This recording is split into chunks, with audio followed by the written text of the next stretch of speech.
What if the biggest leadership failure isn't bad strategy, but failing to show up fully human? Today, we're talking about why listening, not leading, is your ultimate superpower. Adam Weber is an executive coach who helps leaders manage pressure, sift through competing inputs, and discern meaningful change while leading with their authentic selves. He's the best-selling author of Lead Like a Human and has been recognized as a top voice by LinkedIn and a rising star by Business Insider. His expertise has been featured in Forbes, Fast Company, and HR Executive Magazine. We're so excited to have him here. Well, Adam, thank you so much for coming on the Shift Show. Thanks, Rachel. It's great to be here. It is a pleasure. And before we kind of jump into, I have a ton of questions for you. But before we kind of dive into some of those big ideas, can you share a little bit about your own leadership journey and what inspired you to write Lead Like a Human? Well, a little bit about my own leadership journey. I'm an executive coach now, where I support founders, executives, CEOs on their own leadership journey and leading in a way that's authentic to who they are, and really finding that balance between building high performance teams that are healthy and vibrant, and also doing it in a way that's like authentic to who they are too. Mhm. Um, yep, kind of found my own leadership way through the School of Hard Knocks myself. I founded two tech companies, and the first one I'd never managed somebody, and our company started to grow, and I became a manager and started to kind of immediately was dealing with levels of stress that I'd never experienced before, and then that stress started to kind of like come out in unhealthy ways. Mhm. And a lot of that was like I was trying to like be a manager that wasn't authentic to who I was.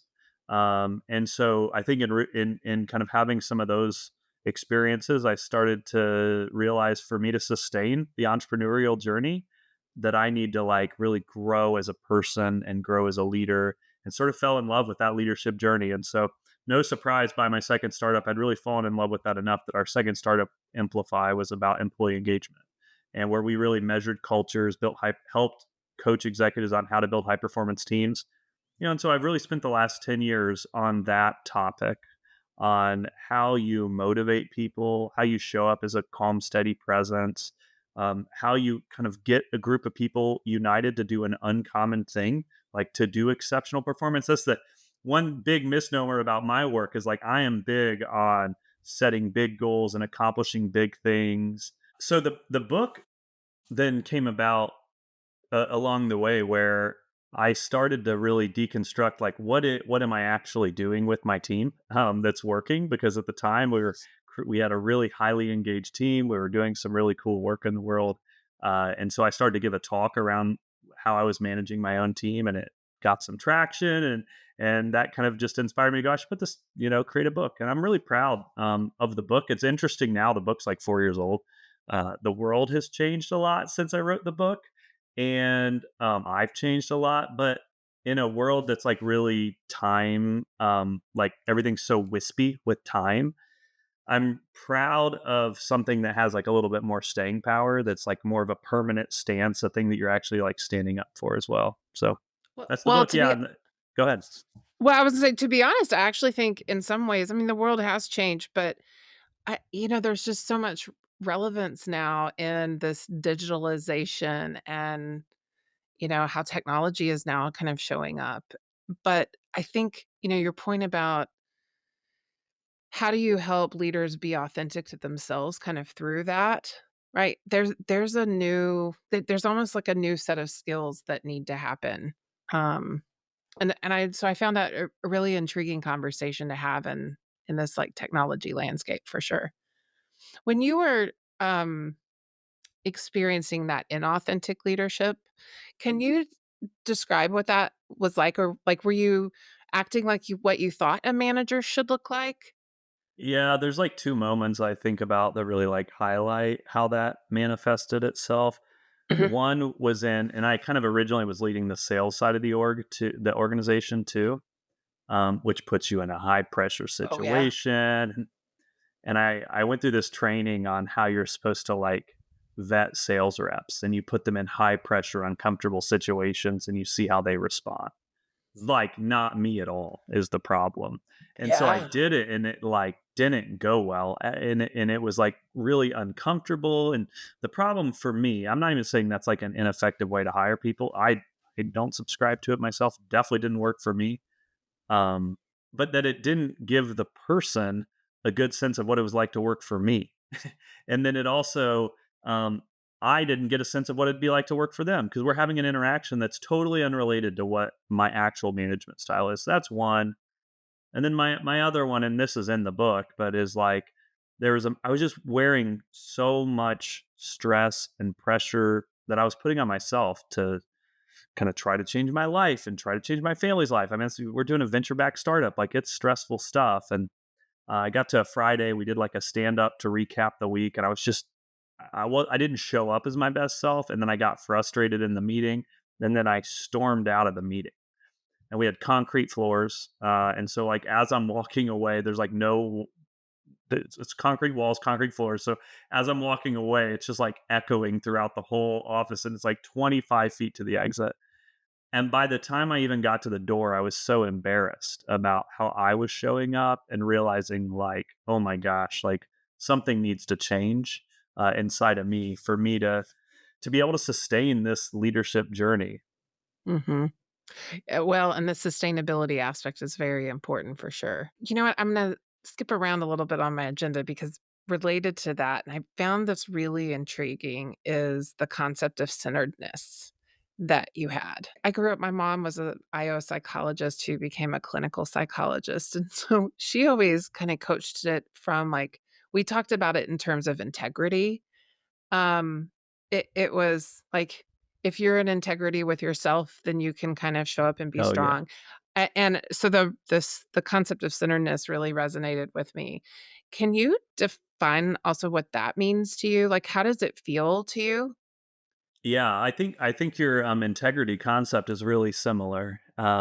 What I've noticed is that for leaders, if the the typical way to do leadership is to not observe yourself, and it is just to kind of be in the current or like of a river, right? And you're just going along with it, and how Yeah. you show up is how you show up, and it creates for others a really chaotic environment where they don't feel safe, where they don't know how you're going to show up. It's unpredictable.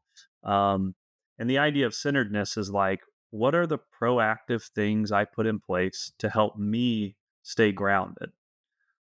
Where before I enter the stress of the work environment, I am like deciding to be that calm, steady presence for my leadership team. And I tried really hard in the book to not be overly prescriptive about how to do it, but I did share my own. Like I shared my like how I do it in my own life, and it's things like journaling. There's so much that happens on the inside. I mean, right now I see this all the time with leaders. They hold so much on the inside. They need a space to kind of take that and put it on the outside. Journaling is a great way to do that. Coaching is a great way to do that. Another is reading something timelessly true. Like I lay that out too. Like when you're carrying this like pressure of success and your definition of success, and like all these accolades you're trying to achieve, these badges you're trying to give to yourself. And when when you're living in that mindset and then a problem comes up, it immediately feels like the biggest problem in the world. And the challenge is, being in leadership is like problems never go away. Like problems is the fundamental of what it means to be a leader and how you respond to problems. And so, reading things timelessly true, staying centered, being grounded, what it does is it allows you to maintain an appropriate perspective. So, you can face a challenge with an appropriate level of, like, I understand where this sits in the place of things. And so I can now make a decision that's a little bit more measured, a little bit calmer, a little less in scarcity or response. And so, yeah, one of the ways I do that is like, I think there's a lot of ways you can get there. I think you can get there through reading things timelessly true. I love poetry. I read a lot of poetry. Oh, I think interesting. I like that it. Well, I was a songwriter too, so that's like connects deeply for me because it's like there's an aspect of it that's like saying words in unique ways that make you feel things. But even reading like fiction books, I think is a really cool way to do it, to get into other stories beyond your own story. Sacred texts, I think, is a really great way to do it. And of Hmm. course, so that's like one aspect. There's also things like gratitude practices, meditation. I talk about like fitness and the role of fitness and like staying healthy, and how much that matters and how you like show up, and being able to kind of face the adversity that comes naturally with leadership. Well, and one of the things you're kind of doing in this, there's a lot of self-reflection or just reflection. And I mean, it may not even be uh, about yourself. It could be about other strategies or things as you were journaling, for example. That's something I think leaders don't normally hold time and space for, right? Especially in that startup space where you're just go, go, go all the It, time. yeah, the opposite is what normally happens. It's like Yeah. uh, at 2:30 in the morning, I'll have people like this. Is what used to happen to me too. I have like an overwhelming panic attack right around 2:30 in the morning, and then first thing about 6:15 when I wake up, first thing I do is check all the slacks, see the pressing fires of the day, check my email, and now before I've even left the bed, I am the Your opposite of what cortisol's through the roof. court. Yeah. Yeah, I'm the opposite of centered in that moment, and so the integrity, how do you stay within your integrity? How do you like find that centeredness? It's how do I proactively decide to find this in my life? And just to take you back into that era for me, I stopped sleeping with my phone by the bed. For one, I had a time of day, 8:30, where I was like, I will not check Slack or work email because I cannot get a full night's rest without this. And then before I engage, before I plug into the feed, the Slack, the email, the problems of the day, looking at my calendar, and before I do those things, I'm going to like really root myself in who I am. I'm going to remind myself of who I am before I face these other things. Mhm. I love that. I'm gonna start working on this. I think our concept of integrity is a slightly different. It's not as like it's a little more. Maybe I would call it alignment.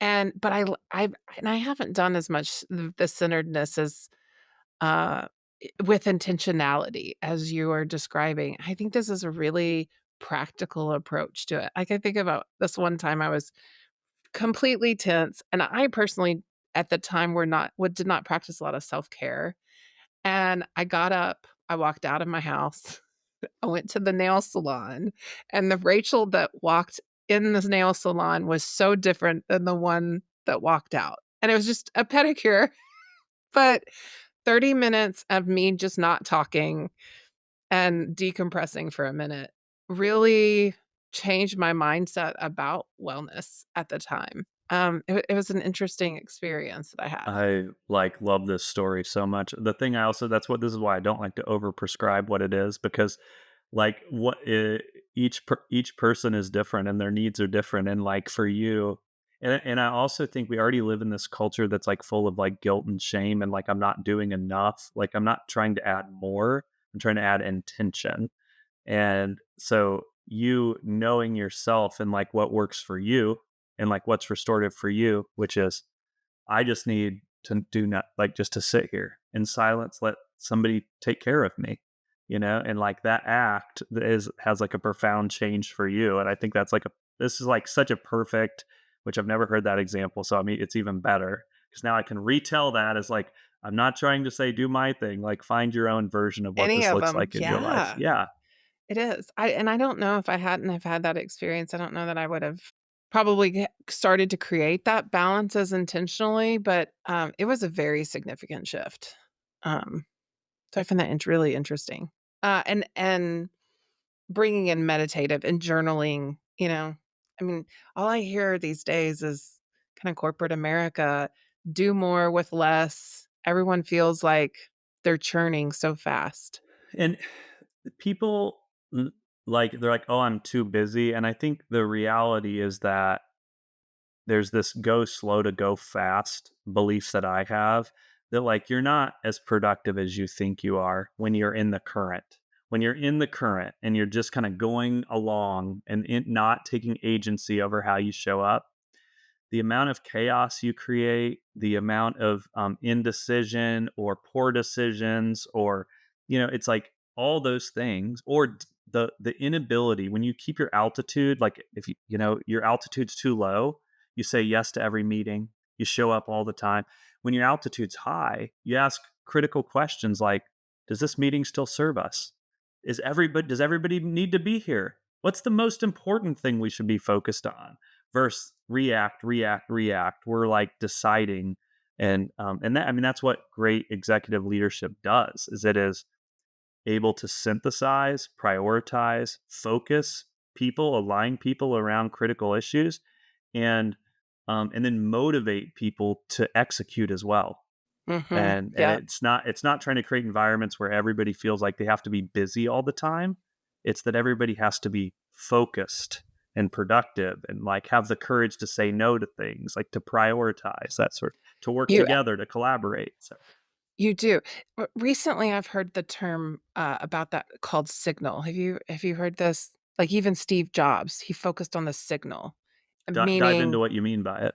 yeah, well, meaning the signal is like the rest is noise, and then the great executive leaders and the people who, like, really have been change makers stayed focused at the high level at the on the signal. I like that. I like resonate with it too, because I feel like like one of the biggest problems with companies collectively across the world. I mean, this is not just a US, this is all over the world, is that we have a we have like a disease of people that look busy who aren't doing very much. And so much of that is tied to the lack of priority and the lack of clarity. Like the start and stop, like where the boundaries of your job are, your role are, what success looks like for your role, it's blurry. They're not well defined. Like, if, to the listener who's got a team right now, there's not much more powerful thing you can do to drive performance on your team than to specify what performance looks like. To like specify what great looks like. Where is the high bar that we're all stretching for, Yeah. instead of, do we all look busy? Are we all it's like, no, what is that? What does this role look like? What is the responsibilities of it? And then how will we know if you're doing well or not? What will be the results of that? Well, and in these collaborative cultures, matrixed environments, it gets so much harder to do that. Somebody was telling me the other day that their manager said to them, "I don't know, just figure it out." And I it's still, like, reflect about what a poor leadership example that was, right? I'm like, there are elements that we are all trying to figure it out, but if you don't understand the clarity of your role and your, like, true performance, it's a leadership failure in my opinion. Yeah. And if the whole company doesn't know the three most important things the company is focused on right now, that's a leadership failure. Yeah, And I would even go so far as to say, if and maybe it's not the leadership's job to do this translation, but the leadership can share the top three things most important. Everything else is in service to these three, and then connect the dots to your role and like what's been defined of you. yeah. No, that's a really good point. You have said, or maybe I have the takeaway as well, is that most leaders don't really listen. Tell me about sort of that importance of listening and what changes when leaders finally do. I think one thing that's challenging for a lot of leaders, because there is like an insecurity to their own, like, I mean, a lot of leaders deal with imposter syndrome and the fear of being found out. Because of that, I think there is sometimes an unwillingness to really hear what the employees are experiencing.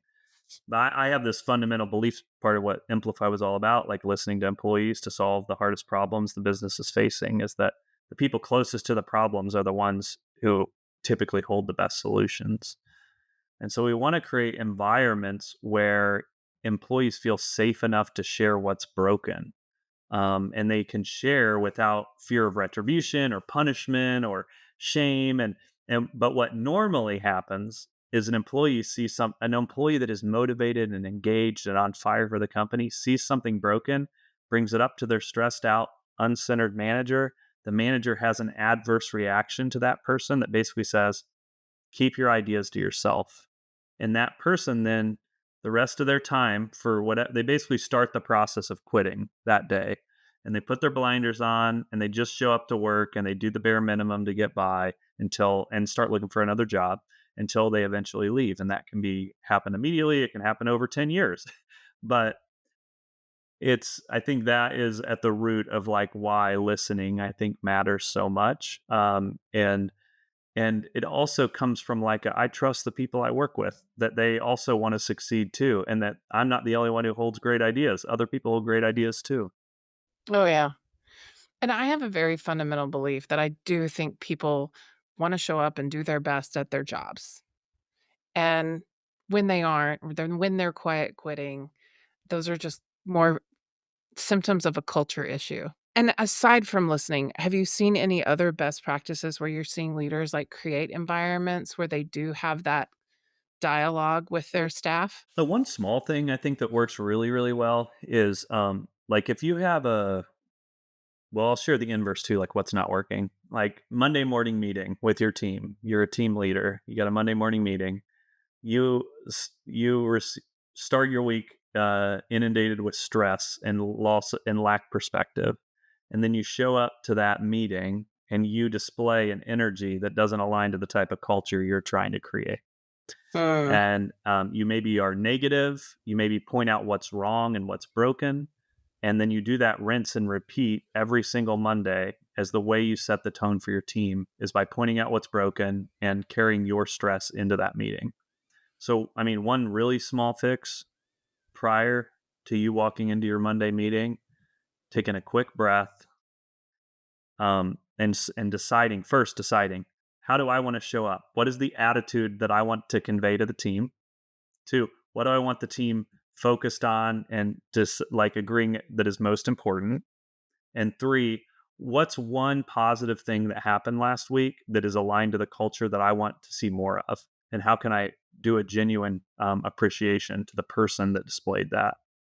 And when you start every Monday meeting like that, you create it is like a snowball that gets bigger and bigger and bigger because you get to set the tone and decide the tone of your team. And you're right. in control of that. So that's the first part. And the second part is you are tangibly telling people what it looks like. And because you're giving examples and stories of other people, like, this is what I want to see more of. It's working. This is great. And you will naturally, it's like it will draw people toward that type of behavior and you'll get more and more of that. It's also good, I think, practice in general. This is part of why gratitude is such an important practice. It is very easy to spot flaws and faults and wrongs. Most leaders are exceptional at it. That is not a growth area I have to talk to many executives about. Spotting what's True. good, spotting what's working, not taking it for granted, and showcasing and highlighting it to display what you want more of. That's an actual discipline that takes some work for a lot of people. Hi, this is Stacey Harris. And this is Terry Zipper, and we're the host of the two podcasts under the HR Huddle. On Spilling the Tea on HR Tech, we uncover the latest trends, truths, and challenges from Sapient Insight Group's groundbreaking research and our analyst insights, serving up everything you need to know about HR tech with no sugarcoating. And on HR, we have a problem. We tackle the toughest workplace challenges head on, offering you expert advice and actionable solutions to help HR leaders thrive in today's fast changing world. Whether you want the scoop on tech or tools to solve people problems, we've got you covered. Take a listen and subscribe. If you want to become part of our community, we'd love to see you. Well, it's so funny, like, even as we raise our kids or do some of those things, like, I mean, the science shows the positive reinforcement is what works, not the criticism. But we are so wired to offer criticism. Criticism's an interesting word with that too. That a very common thing I see with where leaders get frustrated is when they have like expectations that they have not shared with the other person that are crossed, and then it builds and they don't have a great outlet for what to do in that situation, and so then the frustration builds and builds and builds. That is one of the other ways people quit their job. Their manager writes them off because and it's usually because of that. They had a hidden expectation they hadn't revealed. And so if we take out the criticism word and flip it to say there's growth for leaders to be honest about what they're really looking for, and it takes courage to be honest about what they're looking for, and it also takes courage to share when their expectations aren't met, and to give the employee the chance and permission they deserve to succeed. But you can't succeed with unknown parameters. You're Yeah. basically guessing and hoping you get lucky. Mhm. Yep, can't figure it out in that same Exactly. way. Yeah, it's a really good point. You mentioned earlier sort of creating this environment of safety, right? Where people can kind of show up and be their authentic selves, question things, and really even show vulnerability, right? There were some definitely themes around that. Also can't help but wonder, so if I think about underrepresented groups, women, people of color, others who maybe don't always feel safe, right? There aren't necessarily people in the room that look like them, or maybe they've had those paper cuts, right? Over and over and over again. It's hard for them to be centered, but it's hard for them to kind of show up in environments that aren't safe. What is your advice for, people who are navigating that reality? Yeah, and are you saying like an executive in that scenario, or set the scene for me just a little bit more Well, so I we think can? you could go either way. I mean, I Yeah, I think those executives have had to fight, right, to get to the level that they were at. They still may not feel safe, right? for sure. Yeah, But especially the middle management, where I think you have some added power dynamics.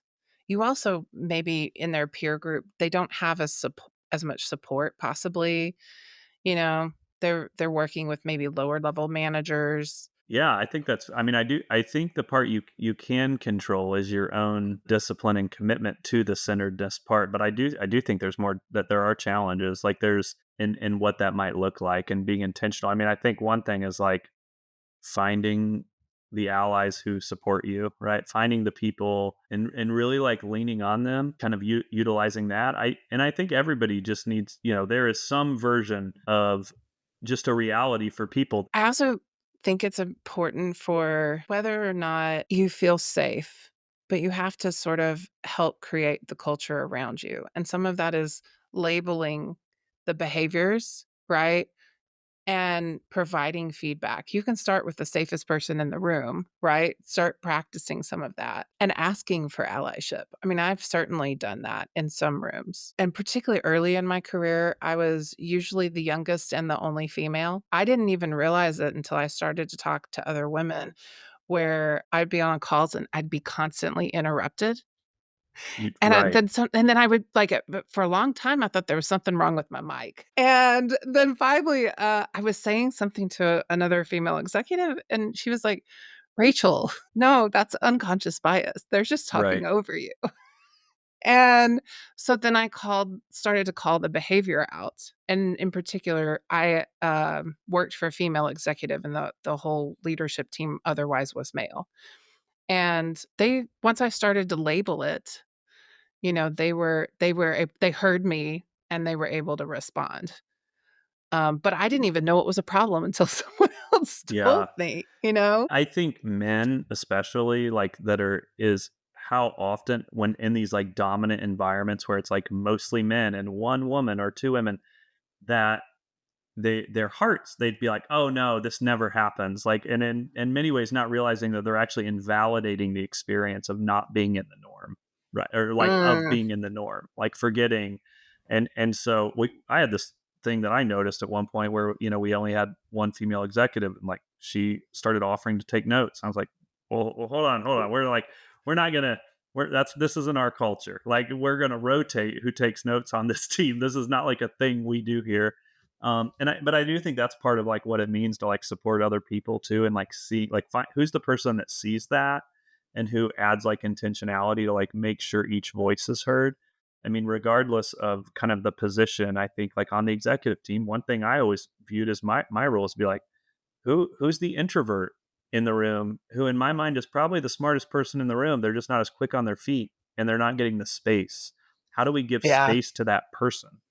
If that looks like pausing the meeting and going, hey, Chris, like, tell me your views on this, or I'd love to hear from you before we move on. Like, or I've had people where I go, hey, totally get the live thinking on your feet, intense environments, not your jam. It'd be super valuable. We don't want to miss what you have to offer. Um, can you write after the meeting, after you reflect, will you write and send your thoughts and just give people the Yeah. space? Because if people hold the answers, I don't want to make decisions without having the best information, right? And it's not always going to be consensus, but I want to make sure I have all the best inputs available, not just the loudest voices, the biggest personalities, the angriest people. I want the best decision to win. Yeah. Oh, I completely love that. You know what else works really well is pre-reads. Let them think before the meeting, and then Oh they yeah, come with yes. kind of those comments too. I love that. You said recently on LinkedIn, and this was a post that caught my attention. But it was something to the effect of when we give another person our full presence, we, kind of we unlock, right, who they are. How do you see what does that look like in real practice when you have leaders who are so on the go and you've got, phones buzzing, right? And I can't tell you how many one-on-ones I've had with managers who are like, "Oh yeah, great idea, Rachel." You know? Talk to me a little bit about how we can kind of get people pulled back, especially when they're overwhelmed themselves. Yeah, this is so tied to the go slow to go fast concept. Like the distracted manager who is so stressed out of their mind that they show up to the meeting and they're like doing two things at once. I think the thing that might be missed in that perhaps is like if your main job is to unlock your team, to unlock each individual to be the very best they can be, if that is most important, what is the thing that's actually distracting you, and is that really the same level of priority as sitting with your team and really understanding what's going on in their world and how you can help them. And my thing is too is you can only do one thing at once, right? So in that environment, you're basically choosing to just do the other task. That's okay. Just honor that. Just do the other task. Don't try to do two tasks at the same time. But people hold, what the spirit of that post originally was about, like CEOs and executives who are carrying so much weight and are internalizing so much of their own experience and feeling so much pressure to just succeed. I mean, this achievement need, the success, and their self worth tied to that, and how hard they're working and giving their all. Just being a person that will listen, and hear them. I think it's you watch Oh, I almost them having that was the spirit of I it. It's see like, what you're saying. So, like, from yeah, your role as a coach. yeah. Yeah, because Yeah, I see in them this, almost like a like, "Oh my gosh, I'm not carrying this alone." Yes, this relief of like, I feel heard. Like it is validated the experience that I'm having. I can see that too. That's interesting. We could kinda take it both ways. Um, but it makes a lot of sense. Leadership is lonely sometimes. Leadership is so lonely. I think the both ways thing too is similar. Is like being a coach. The role is not a management role, but the presence part is super similar to management. Managers do have to coach as part of their job. CEOs have to coach their executives as part of their job, and then executives have to coach their directors as part of their job. And part of that means I give people presence, I listen, I help them learn how to think through problems themselves and find solutions themselves. I'm listening for conviction as they're talking, and I'm reflecting back what I'm hearing to help them process. Yes, that's a coaching skill set, but how you create great cultures is it's not that the CEO does everything, it's that the CEO helps the executives think through hard problems, find the conviction within themselves, clarify, find priorities, Mhm. and then you ripple that down throughout the whole organization. Yeah, I agree. That's a skill I've actually been working on myself is I have a tendency just to, well, here's what I think your solution is.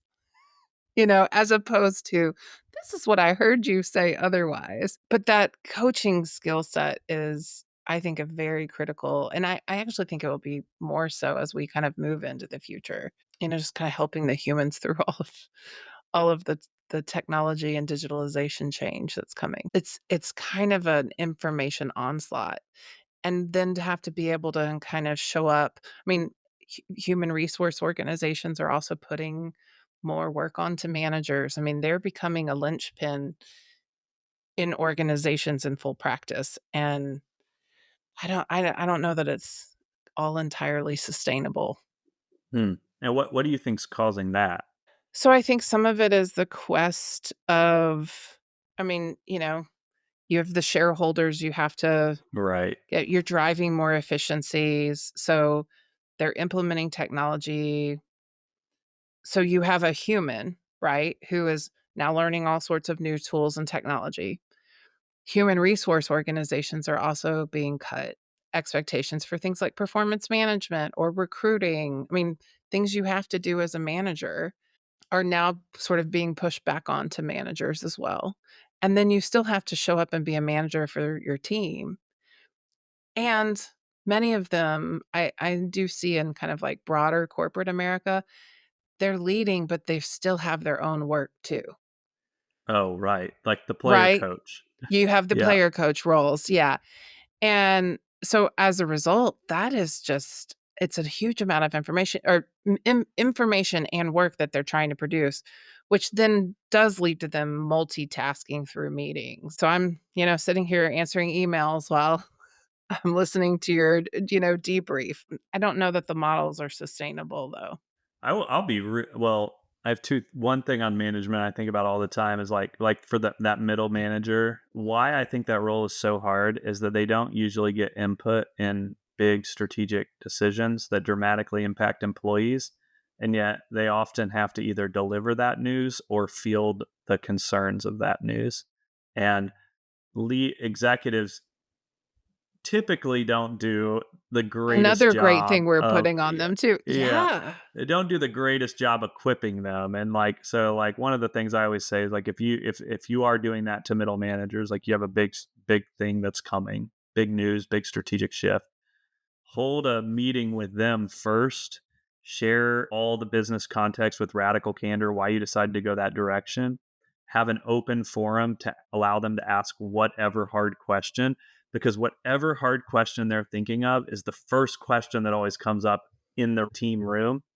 And that there's like a critical moment that happens when is that the manager gets asked a question that they also agree with themselves, right? Where they're like, yeah, that's the same thing I thought, and they kind of have a decision to go, I'm going to commiserate down with the employee, or I'm going to hold the company line even though I disagree. That is an unenviable position to be in.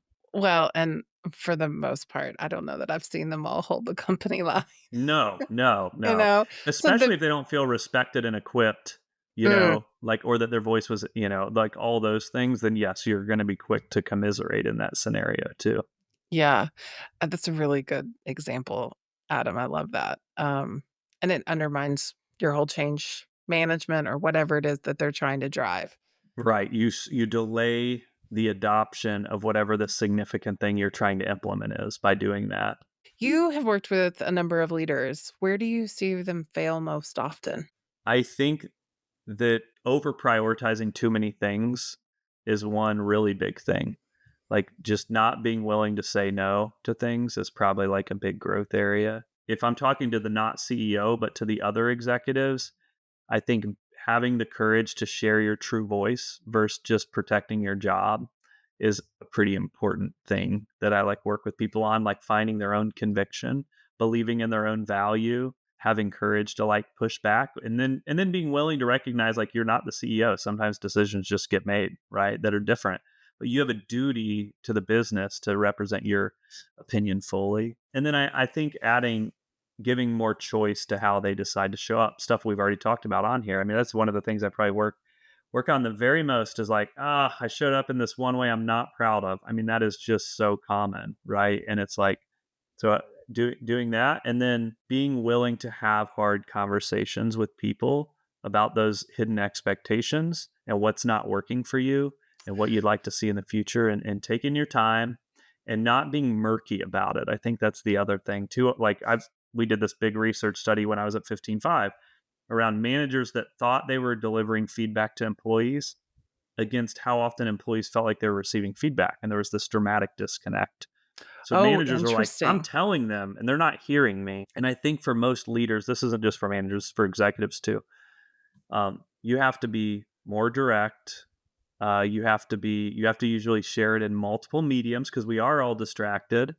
So it's like, hey, like this is gonna, I want to have a real conversation with you. That's the way I work. This isn't like an ending conversation. It's just like I want you to hear me though. It's like, hey, I need to have a real conversation with you.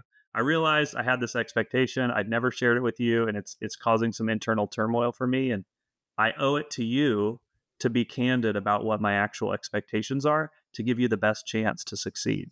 I say it and then I follow. I usually brand it too. I give it a name, whatever that thing is, to take the pout, like take the That's right. awkwardness. You name Yeah, it. name Yeah. it, Uh-huh. and then I email. I just say, hey, this is the thing we're working on, right? And thank you so much. I know it's not the most fun to have conversations like that. I appreciate how you showed up.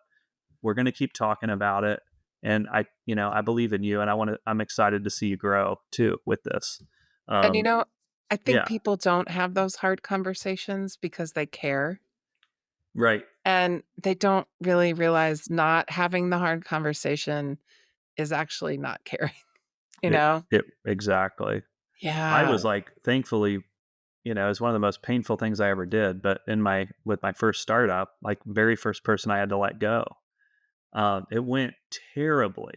It lasted 2 hours. Like I didn't know what I was doing. So don't, I Ugh. was really learning on the fly because we were in a debate and it was like kind of a friend and it was just a really uncomfortable scenario. And it was mostly my own fault.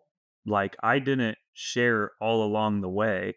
And I thought it was in the guise of being a nice person, and I do think that was like a pretty big wake up call for me of like, that's not actually that helpful to the other person. Like it just ends in more pain, not less pain. And so all along the way, I want to be real. I want to share like the real things. And what's been beautiful about that is how many people get to leave with their dignity and with their head held high with a feeling of like, I just don't know if this role's a great fit for me, like a self-selection out, right? Because they go, you were clear, you were honest, I was trying my very best. And sometimes I've said to people like, hey, you're too talented as a human and a worker to be in a role that's not where you're not thriving, right? Agree. and, Yeah. and so we want to launch people into things where they can thrive versus viewing it as Absolutely. like, just because you don't succeed in this one role you're a failure. It's just not how it every everybody ends either by quitting or getting let go. There's no other way to leave a company, and yet we make it this taboo thing, like it's some moral failure, because this one role you were in wasn't like a perfect role in your life, and it's just so much bigger than that. Absolutely.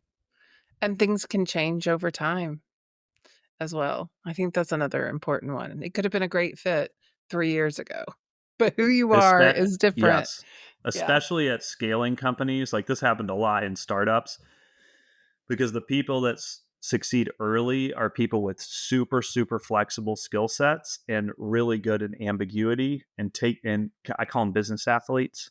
And then as the company Love grows and that. scales, you need isolated skill sets, you need more structure, and you start to see people who thrive in chaotic environments wither with structure and organization.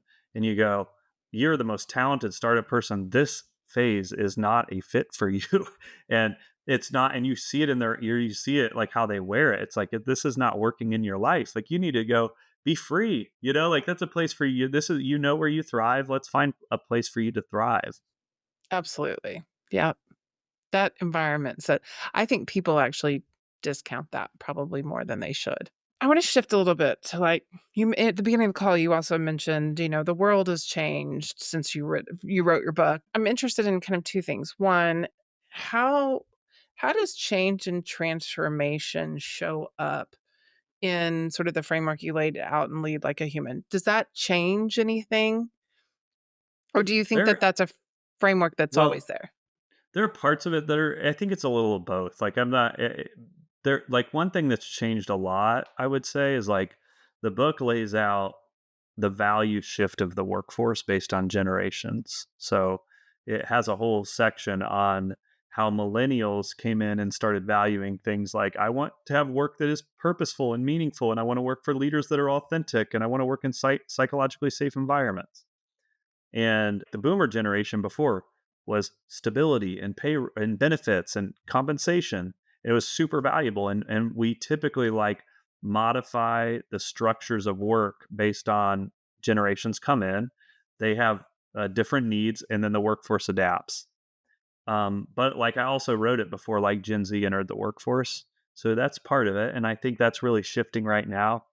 What we're seeing like with Gen Z, I think, are things like flexibility, work-life balance, autonomy. So I think how that shifts the whole workforce, because typically what's happened is a new generation comes in with new values, and then the other generations go, yeah, I want that too, and then the workforce adapts. And so I think we're kind of real time. That's all happening right now. I don't totally understand, just thinking out loud about Gen Z here. I haven't said this out loud. It's like processing. I don't totally understand in our more remote distributed workforce where AI is also doing a lot of like more of the entry level administrative things. I don't understand the apprenticeship culture that has existed for hundreds of years that like develops people and then moves them up inside of organizations. I'm like a little just real time confused about how that's all going to play out. As someone who grew up in, basically a trade, right, in architecture, very rooted in apprenticeship. In fact, even after a 5-year professional Yeah. degree, you still have to go through all of these hours, and I had to take 9 exams to get my license, right? Honestly, there are areas I think that the barriers to entry drive elitism and, like, other things, right? That are, Right. I All think, the stuff we were talking overall about earlier. Yes. yeah, not positive, but I also think there's an element it's like one thing I'm worried about is the apprenticeship gap with Yeah. my child who I'm like, "No, in order to edit the AI, you have to be able to write the paper," you know? And so I'm actually pushing more apprenticeship, how he's, like, learning and growing in some ways and trying to limit the AI. And I think there are probably aspects of that. I don't know that I've thought about it as much as, like, in the Gen Z era there, but there's Yeah. gonna be areas that I want them to like, you learned it the hard way, Adam, and it stuck with you. I don't know if they'll be able to learn it the hard way if the AI just gives them the answer. And I feel both sides because at the same time, the access to information is so dramatically fast, right? And so that might True. speed up the learning curve. Like I don't know that Maybe. I know.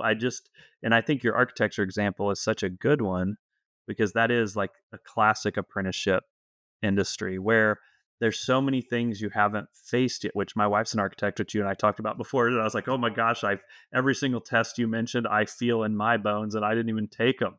I You mean, know that how it is, like I know. what a freaking huge life commitment that thing is. It's like is that was a those are memories I will never forget is working through that. And then you face an unlimited amount of complicated, nuanced things early in your career, and you learn beside people. So it's interesting. I feel so many versions of like of all the things. Like I went from a person who worked in an office for the first 20 years of my life until the first day of COVID. I was walking out of the office and someone handed me a mic and was like, just bring your mic home just in case. You never know what's going to happen. And then I've never been back to an office like five Oh, years. lordy. Yeah. And I think about like I loved working in an office and I loved the community from that. I also love working remote and the autonomy that comes from that. Same on both of And those, I yeah. don't think there's like a right or wrong. I think all of them are doable. But I do wonder sometimes about cultures that are showing lots of loneliness. And where do they gather? You know, maybe we don't need that from work, but it was one place we used to see people and gather and build like meaningful relationships with people too. I saw an interesting statistic the other day on back to your kind of Gen Z point where by 2030, the last of the boomers will be eligible for retirement and the last of the Gen Zs will be 18. 20, wow, that's soon too. Yeah.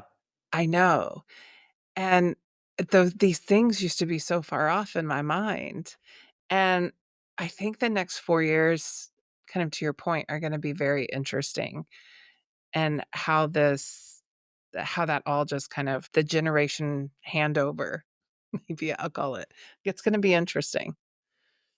That with the rise of technology. I think it's And just gonna then be fascinating to watch. it's hard to understand exactly how AI is going to change work. I'm always apprehensive to talk about it because I'm like, I hear people talk about. I'm like, you all are just making stuff up. None of us have really a great idea of what I do know is that I use it all the time too. Like I'm not, it is a huge part of what I do, and it accelerates learning for me. So I'm like, so of course it's going to accelerate. And they're, my kids are who are in that group you're talking about, will be in the workforce, have are more nimble, have more access, are faster, better users of it, and so it's like how all that shows up and all the creative use cases. And we're just scratching the surface of like something that's going to be really incredible to look back on. What's going Yeah. to happen though? Well, none of us do. But how do you see either whether it's sort of these like leadership skills, emotional intelligence,